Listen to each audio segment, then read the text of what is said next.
Majority है वही देश चलाएगी। तो ये देश जो है इलेक्टोरल मेजॉरिटी चलाती है, रिलीजियस मेजॉरिटी नहीं चलाती है अभी तक जो हमारे संविधान और हमारी व्यवस्था में जो है। जो उन्होंने कहा कि देश बहुसंख्यक के हिसाब से चलेगा, ये तो सरासर असंवैधानिक बात है। अगर आपने भाषण नहीं सुना और कहीं एक्सर्प्ट उसका अखबार में 2 लाइन किसी ने छाप दिया बीच का पोर्शन को उठा करके और उस पे सुप्रीम कोर्ट ने संज्ञान ले लिया, तो आप संविधान की प्रस्तावना को ही नहीं मानते हैं। जहां शुरुआत में ही लिखा है हम भारत के लोग, वहाँ कहीं नहीं लिखा है कि हम बहुसंख्यक लोग या अल्पसंख्यक लोग या हम फलां लोग। मेरे किसी भी स्टेटमेंट में एक शब्द में अगर उसका ओथ का वायलेशन होता है तो संज्ञान लिया जाएगा। जो भी माननीय न्यायमूर्ति ऐसे ही बात करिए आप लोग, क्या ये वायरल होने वाला है, ये वायरल होने वाला है और कोई बड़ी बात नहीं कि आपको कोर्ट में खड़ा कर दिया जाए कल। ये देश किसका है, इसकी चर्चा शुरू हो चुकी है। अल्पसंख्यकों का, बहुसंख्यकों का, हमारा या आपका। इसकी चर्चा हम क्यों कर रहे हैं? क्योंकि जस्टिस यादव ने एक स्टेटमेंट दिया, उन्होंने कहा है कि देश बहुसंख्यकों का है तो उनके हिसाब से देश चलना चाहिए। ये बहुत संवेदनशील विषय है, इसलिए हम इस विषय को आज कैफ़े में चर्चा करना चाह रहे हैं। और इस पर चर्चा करने के लिए हमारे साथ विजित सर, मयंक जी और आसिम जी, पुर्णेंदु जी, अखिलेश जी और सुमित सर, आप सभी का स्वागत है।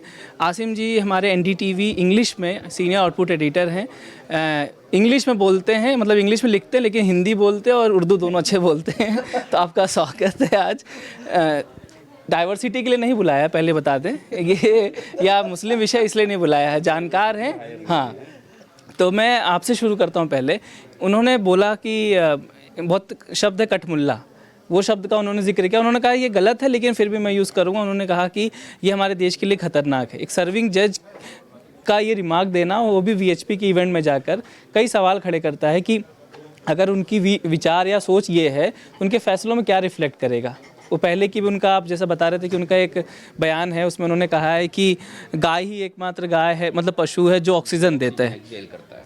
आपको लगता है कि ये सर्विंग जज के लिए ये सब बोलना, खासकर खैर देखिए, जो जहाँ तक वो गाय वाला बयान है तो बहुत सारी चीज़ें मजाक के तौर पर जो है ना वो लेकर के छोड़ी जा सकती हैं कि एक हंसी का उसको ये समझ करके। लेकिन ये जो अभी जिस मुद्दे पर हम चर्चा कर रहे हैं और जो इन्होंने कहा है अभी, उसके 2 चीज़ों में मैं उसके 2 पहलू पे बात करूँगा। एक तो जो कहा है तो वो चाहे वो कठमुल्ला जैसा वर्ड यूज़ करना हो, जो कि एक नॉन स्लर है जो कि लोग यूज़ करते हैं, तो वो एक जज के मुंह से उस तरह की बातें निकलना तो ज़्यादा जो है ना वो शॉकिंग है। और दूसरा जो उन्होंने कहा कि जी जो मेजॉरिटी है वही देश चलाएगी। तो ये देश जो है इलेक्टोरल मेजॉरिटी चलाती है, रिलीजियस मेजॉरिटी नहीं चलाती है अभी तक जो हमारे संविधान और हमारी व्यवस्था में जो है।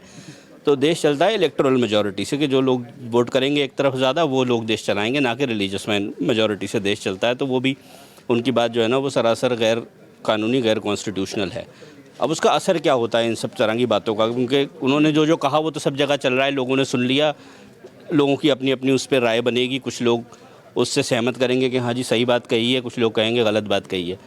आज की डेट में हुआ क्या है कि जहाँ तक मुसलमानों की बात है, क्योंकि उन्होंने सारी चीज़ें मुसलमानों के ही कॉन्टेक्स्ट में बोली हैं, तो मुसलमानों को आज की डेट में हिंदुस्तान में एकमात्र जो है ना वो कोर्ट से ही आशा रह गई है हर चीज़ के लिए। चाहे उसे बुलडोज़र रुकवाना हो, अपना घर बचाना हो, जेल से किसी को बचाना हो, चाहे अपनी मस्जिद का सर्वे रुकवाना हो, हर चीज़ के लिए आज की डेट में मुसलमान कोर्ट की तरफ ही देखता है और वहीं से उसको राहत भी मिलती है।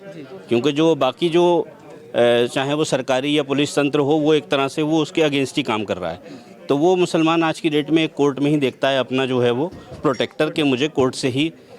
अब उस केस में एक हाई कोर्ट का जज जो है वो इस तरह से अपने बायसेस को खुले तौर पर सामने रखता है, तो वो चिंता का विषय तो है। तो इसमें एक चीज़ मैं ये इसीलिए नोट करके लाया ताकि सही पढ़ूँ।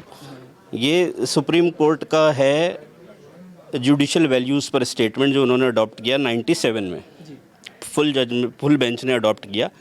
उसने क्या कहा कि जज के अपने एक व्यवहार को लेकर के, दैट द जजेस should not even in personal capacity undertake any activity that erodes their credibility and makes them appear partisan. A judge must at all times be conscious that he is under public gaze and there should not be an act of omission by him which is unbecoming of the high office he occupies and the public esteem in which the office is held. It further says that the judge is not supposed to express his views on political matters.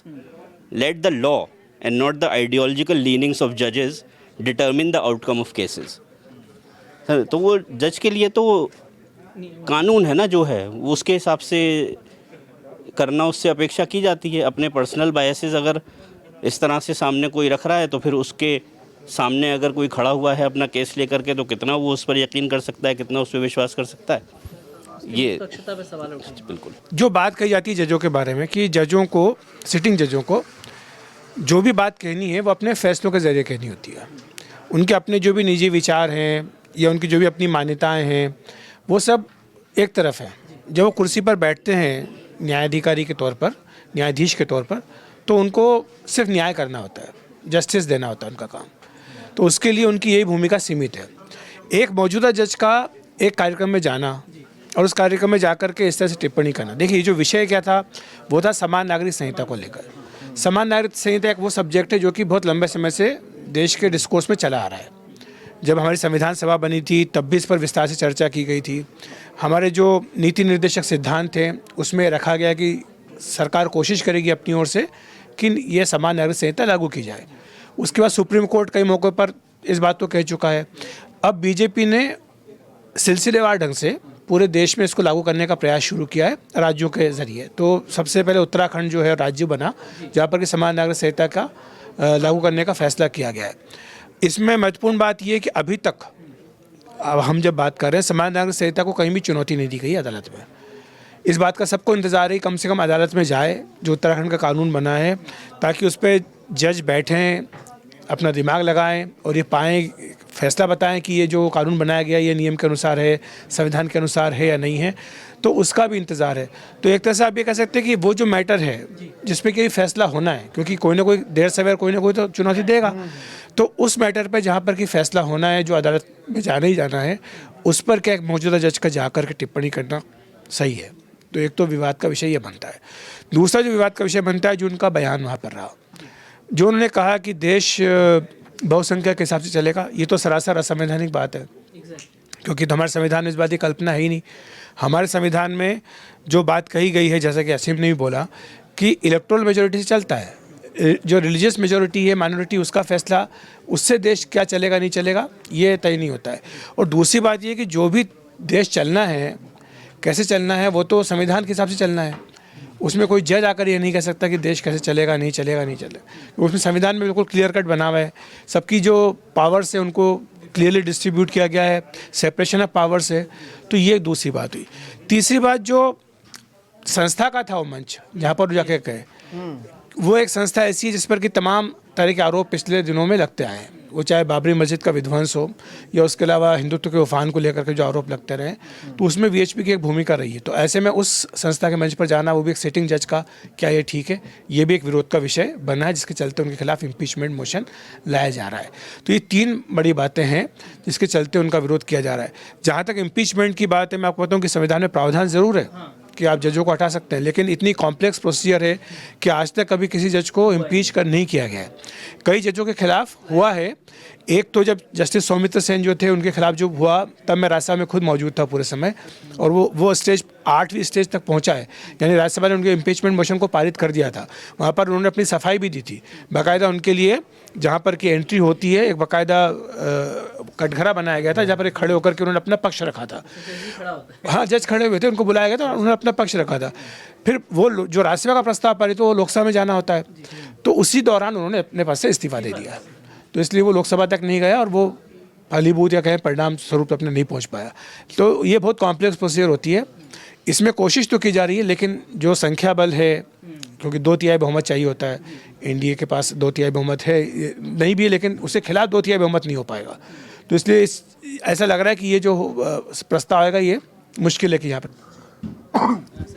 एक दो चीज़ें कि 2-3 चीज़ों पे अखिलेश जो कह रहे थे उससे मेरी थोड़ी असहमति होगी। एक तो किसी जज को, मतलब सुप्रीम कोर्ट के चीफ जस्टिस 50 कार्यक्रम में जाते हैं, अलग अलग कार्यक्रम में, और वहाँ वो बोलते हैं। किसी जज को कहीं जाकर के बोलने में कोई पाबंदी नहीं है। और वीएचपी की जहाँ तक बात रह गई कि वीएचपी के नाम अगर विश्व हिंदू परिषद है और किसी ने उसके बारे में कुछ कहा है, तो वीएचपी के कार्यक्रम में नहीं, वीएचपी कोई प्रतिबंधित संस्थान तो है नहीं, है ना। इस समय में और किसी चीज़ से बाबरी मस्जिद का विध्वंस जो हुआ, एक जिसको विवादित मतलब वो ढांचा भी कहा गया, मस्जिद था कि नहीं था, उस पर वो था, उसकी वैलिडिटी, उस पर सुप्रीम कोर्ट का वर्डिक्ट भी आ चुका है। पहली चीज़ ये दूसरी चीज़ ये कि जज का यहाँ जितने लोग बैठे हुए हैं, हम लोग 3, 4, 7, 1, 8 या पूरा न्यूज़ रूम में किसी ने 30 मिनट का भाषण सुना है? मैं जानना चाहता हूँ। आपने 5 मिनट, मैं जानना चाहता हूँ, अगर आपने भाषण नहीं सुना और कहीं एक्सर्प्ट उसका अखबार में 2 लाइन किसी ने छाप दिया बीच का पोर्शन को उठा करके, और उस पर सुप्रीम कोर्ट ने संज्ञान ले लिया, सुप्रीम कोर्ट के जजों ने भी पूरा नहीं सुना है, सुप्रीम कोर्ट के उन्होंने संज्ञान ले लिया, और उसके बाद पूरा मतलब हमारे यहाँ जो एक सेकुलरिज्म वाला भाव है कि मतलब ले करके किसी भी चीज़ पे कुछ बोला और दौड़ जाओ। और जहाँ तक इम्पीचमेंट की बात है, बहुत सारे समय में इम्पीचमेंट का बुली टैक्टिक के तरह भी इस्तेमाल किया जाता है। दीपक मिश्रा के खिलाफ भी इम्पीचमेंट का प्रस्ताव आया, क्योंकि जो ले करके आए थे सुप्रीम कोर्ट में बड़े नामचीन वकील और राज्यसभा के MP हैं, उनका खुद का वहाँ पंगा कई सारे केस में चल रहा था। अभी वाइस प्रेसिडेंट के खिलाफ इम्पीचमेंट का मतलब नो कॉन्फिडेंस आया हुआ है। ये देखिएगा शुरू कब से हुआ, तो जिस दिन से सोनिया गांधी और सोरोस की बात राज्यसभा में कही गई, उसके पहले बाकी चीज़ें होती थी, बाकी प्रतिकार होता था। तो मेरा आग्रह ये होगा कि आप वो 33 मिनट सुन लें जो आपने 5 मिनट सुना।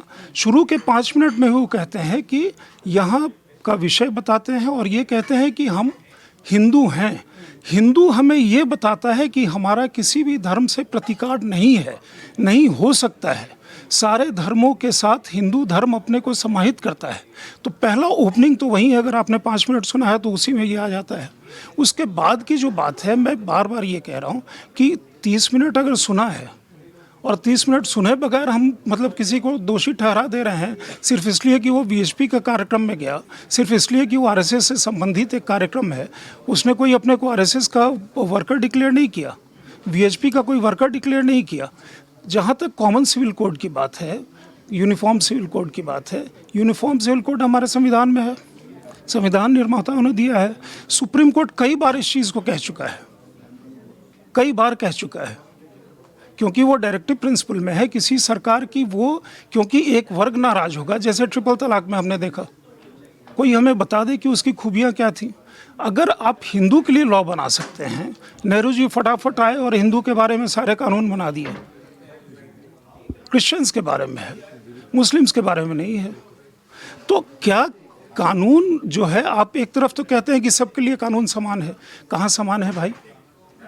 जब समान कानून बनाने की बात आती है तो वो जज कम्यूनल हो गया, जो बोल रहा है इस बारे में वो कम्यूनल है और जो विरोध कर रहा है वो सेकुलर है। तो ये पूरी परिभाषा जो है, वो परिभाषा आज का जो भारत है वो किसी तरह इलेक्टोरल फॉर्म में भी ये तमाम जो बिंदु आप कह रहे हैं उसको कई बार रिफ्लेक्ट करता है। तो अभी के लिए मेरा ओपनिंग आग्रह यहीं पे, उसके बाद फिर ये मैं अभी बता देता हूँ एक चीज़, तो कि इस देश में कुछ भी हो सबसे पहले सवाल उठता है सेकुलरिज्म पर, जबकि ये याद रखना चाहिए कि भारत में धर्मनिरपेक्षता हमारी संवेदनशील होने की एक परख है। वो इसलिए इस पर सवाल नहीं उठना चाहिए। हम दूसरे धर्म के प्रति अगर सदा सही होते हैं, और कोई भी व्यक्ति हो, वो कट्टर हिंदू भी अगर सदा सही है तो वो धर्मनिरपेक्ष है, हमें ये मानकर चलना चाहिए, वो कोई गाली नहीं है। दूसरी बात कि वो VHP के समारोह में गए या कहाँ गए, हम मान लें वो महत्वपूर्ण नहीं है, लेकिन ये तो महत्वपूर्ण है कि आपने कहा क्या। आपने 40 मिनट क्या कहा ये मत, या 30 मिनट क्या कहा ये महत्वपूर्ण नहीं है। आपने उसमें कौन सी ऐसी बात कही जो हमारे लोकतांत्रिक मूल्यों के खिलाफ है, ये महत्वपूर्ण है। आप अगर बहुसंख्यक के हिसाब से या मेजॉरिटी के हिसाब से संविधान देश चलेगा, अगर ऐसी बात करते हैं तो सबसे पहले तो आप संविधान की प्रस्तावना को ही नहीं मानते हैं। जहां शुरुआत में ही लिखा है हम भारत के लोग, वहां कहीं नहीं लिखा है कि हम बहुसंख्यक लोग या अल्पसंख्यक लोग या हम फलां लोग। अगर ऐसा लिखा है, जिस दिन आप संविधान में लिखवा दीजिएगा, आप खुल करके बोलिए, कोई कुछ नहीं कर सकता है। लेकिन जब तक संविधान की ये लाज बची हुई है, तब तक आपको भी उस लक्ष्मण रेखा का उल्लंघन नहीं करना चाहिए, जो एक जज के रूप में उनको इसका ध्यान रखना चाहिए था। हम एक छोटी सी बात कहेंगे, किस पद पर आप बैठे हैं वो बहुत महत्वपूर्ण हो जाता है। हम सब ने बचपन में एक कहानी पढ़ी है, पंच परमेश्वर। उसमें एक अलगू चौधरी होते हैं, एक जुम्मन शेख होते हैं। जुम्मन शेख की खाला होती है, वो अपने जुम्मन शेख को सब कुछ लिख देती है, सारी वसीयत कर देती है। उसके बाद वो सताने लगता है। वो अलगू चौधरी के पास जाती है। अलगू चौधरी बोलता है कि जुम्मन मेरा दोस्त है, मैं उसके खिलाफ बोल नहीं पाऊँगा। तो खाला उससे कहती है कि बेटा क्या बिगाड़ के डर से ईमान की बात नहीं कहोगे? मैं समझता हूँ कि बिगाड़ के डर से ईमान की बात नहीं कहेंगे, ये इस देश के जजों पर सबसे ज़्यादा लागू होता है। क्योंकि आपके पास आदमी जब चारों तरफ से निराश हो जाता है तब जाता है, लेकिन आपके अंदर ही इस तरह की बातें होंगी तो उसको अपने को अभिव्यक्त करने के लिए या अपने को एक इंसाफ के लिए कोई दूसरा रास्ता नहीं मिलेगा। और इसीलिए उम्मीद की जाती है कि आप परमेश्वर हैं, आप पंच हैं, आप परमेश्वर हैं। फिर पता नहीं क्या होता है, जज कुछ ऐसी बातें करते हैं जो अतार्किक भी होती हैं। जैसे एक जज ने कहा था एक बार कि मोर के आंसू से या मोरनी के, मैं संदर्भ पूरा भूल गया हूँ, जिस पर कि बहुत नहीं बच्चे होते हैं। तो वहाँ पर ही लगता है कि जजों की भी अपनी मानवीय सीमाएं हैं या उनकी भी कुछ ये हैं। वो VHP के कार्यक्रम में गए, उससे भी ज़्यादा इसमें आगे ये बात होती है, ये सारी चीज़ें क्यों उठ रही हैं? ये सारी चीज़ें इसलिए उठ रही हैं कि ये आज की ही बात नहीं है, पहले से भी था। ये नहीं है कि ये BJP या हिंदुत्ववादी बात की हैं तब ये गलती है। कांग्रेस के समय में भी ये था कि जजों को रिटायरमेंट के बाद क्या, उनको भी कुछ चाहिए और वो मिलने की आशा में वो उस तरह की भाषा बोलने लगते हैं। और आप रंगनाथ मिश्रा जी थे, चीफ जस्टिस थे, उन्होंने मंडल आयोग जब लागू हुआ था उन्होंने उसका विरोध, उस पर स्टे दे दिया था।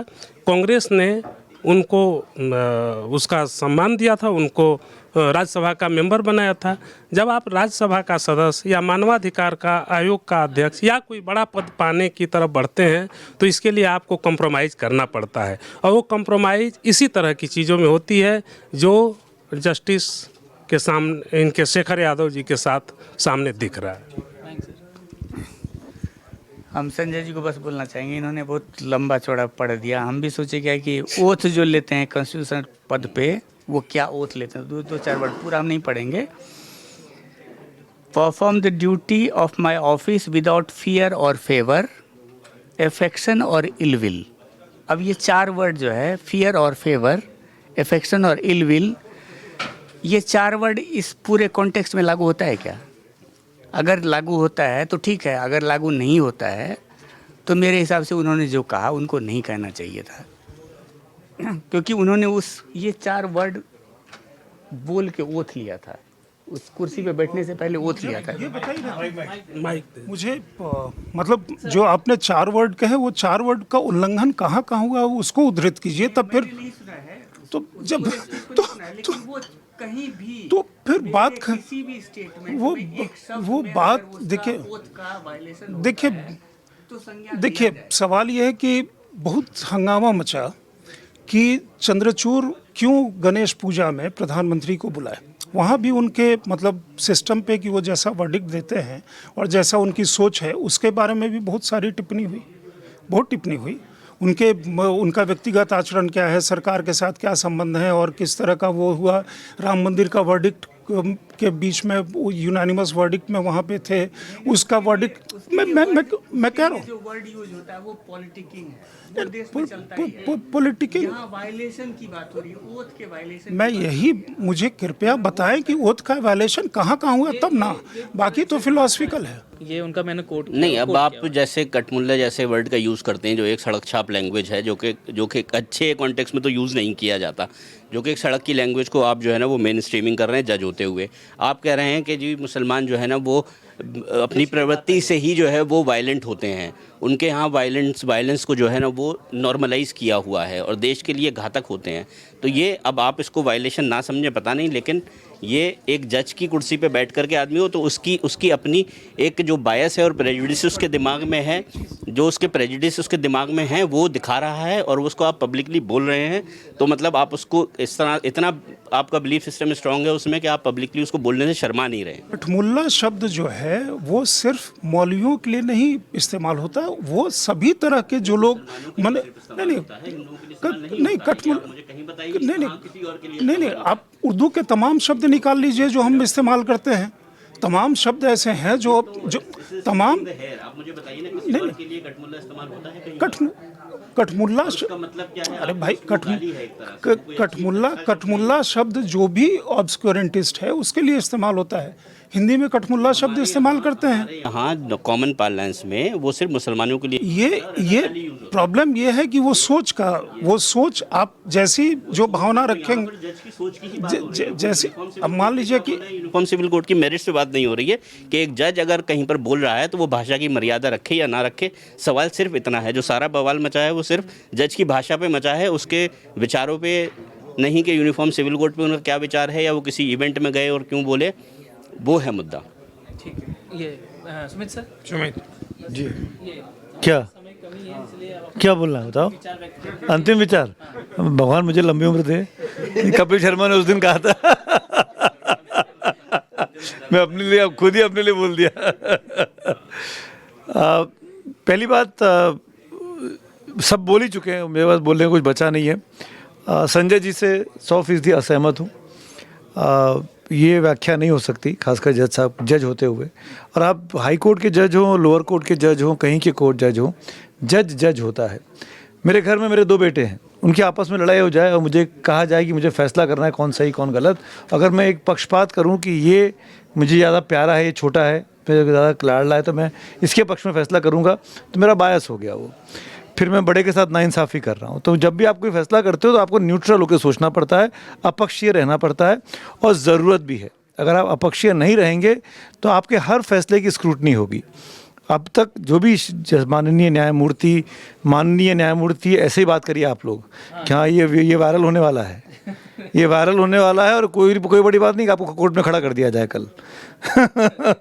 तो माननीय न्यायमूर्ति शेखर यादव जी ने जो बातें कही, जो कोर्ट फंक्शन में VHP के, वो हमको गले नहीं उतरी हैं। वो उनकी प्राइवेट स्पेस थी। अगर उनको ऐसी कोई बात करनी थी, उनके मन में ऐसी कोई इच्छा थी, तो वो बंद कमरे में 2 आदमी के बीच बोलते, 4 आदमी के बीच बोलते, 50 आदमी के बीच बोलते, वो बाहर नहीं आनी चाहिए थी, वो वहाँ तक नहीं वो पब्लिक डोमेन में नहीं आनी चाहिए थी। जब आप पब्लिक डोमेन में बोल रहे हैं तो क्यों बोल रहे हैं, उसकी भी व्याख्या की जाएगी, जो कि व्याख्या यहाँ हो रही है, तमाम हम सब लोग बैठ के कर रहे हैं। दूसरी चीज़ मैं कहना चाहता हूँ कि जजों के लिए ये बहुत इम्पॉर्टेंट है कि उनका व्यवहार कैसा है पब्लिक डोमेन में। कोई भी जज हो, मैं फिर से कह रहा हूँ, लोअर जुडिशरी से लेकर सुप्रीम कोर्ट तक के जज, चीफ जस्टिस तक, क्या बोल रहे हैं, क्या पहन रहे हैं, क्या ऐसे बिहेव कर रहे हैं, अगर आप कुर्सी पर बैठे हुए हैं, किससे हाथ मिला रहे हैं, किसके साथ फ़ोटो खिंचा रहे हैं, कहाँ जाते हैं, कहाँ नहीं जाते हैं, हर चीज़ पे टीका टिप्पणी होती है। सोशल मीडिया का ज़माना है। कल ही सुप्रीम कोर्ट की 2 जजों ने कहा कि भाई सोशल मीडिया से दूर रहना चाहिए। कल का ही ऑब्जर्वेशन है सुप्रीम कोर्ट के 2 जजेस का किसी और केस के मामले में, कि क्यों सोशल मीडिया पर जजों को आने की ज़रूरत है, क्यों नहीं अपने काम से काम रखें, क्या ज़रूरत है इस लोकप्रियता की। भाई ये लोकप्रियता अगर आपको पाने का इतना ही शौक़ है, किसी ने मना नहीं किया। कलकत्ता के वो जो जज साहब थे जिन्होंने चुनाव लड़ा, अभी चुनाव सांसद बन गए, हाँ अभिजीत, आप छोड़ दीजिए कुर्सी, पब्लिक डोमेन में आ जाइए, चुनावी रैलियाँ करिए, TV डिबेट्स में बैठिए और जो बोलना है बोलिए। उसके बाद हम लोग आपके बाल की खाल निकालते रहेंगे। तो कम से कम ये जिम्मेदारी आपके कंधों पर नहीं होगी कि आपको एक पब्लिक में आवरण ओढ़ के रहना है, जिसमें मर्यादा का आपको ध्यान रखना है। मर्यादा बहुत ज़रूरी है पब्लिक लाइफ में। अगर आप मर्यादा को ब्रीच करते हैं, मर्यादा को तोड़ते हैं, तो ये बहुत गलत मैसेज जाता है। और ये अक्रॉस ग्लोब है। हिंदुस्तान के अंदर सैकड़ों जज होंगे, हज़ारों लोअर जुडिशरी होंगे, उन सब के लिए है ये। अगर भाई डॉक्टर साहब के पास जाएं कि हमको खांसी हो रही है और डॉक्टर साहब बाहर खड़े सिगरेट पी रहे हैं खुद, आप दिखाएंगे उसको? आपको पता लग जाए कि आपका डॉक्टर जो है वो शराब पीता है और सिगरेट पीता है अपने चैम्बर में बैठ के, आप दिखाएंगे क्या उसको जब वह इलाज कराने गए हैं?